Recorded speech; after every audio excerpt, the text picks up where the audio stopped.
আসসালামু আলাইকুম দর্শক।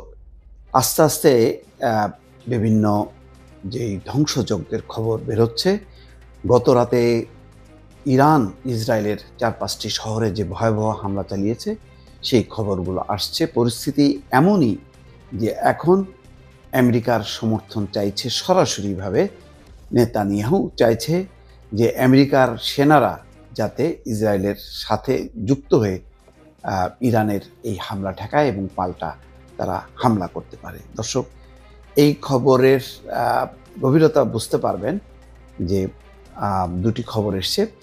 একটিতে বলা হচ্ছে যে ইসরায়েলের সব প্রতিরক্ষা ব্যবস্থা ভেদ করে ধ্বংসযজ্ঞ চালিয়েছে কাশেম বাশির। কি সেই কাশেম বাশির? দর্শক বলবো, আরেকটি গুরুত্বপূর্ণ ঘটনা কিছুক্ষণ আগে আসলো। ইসরায়েলের বিশ্ববিদ্যালয়ে ইরানের হামলা। গর্ব করত ইসরায়েল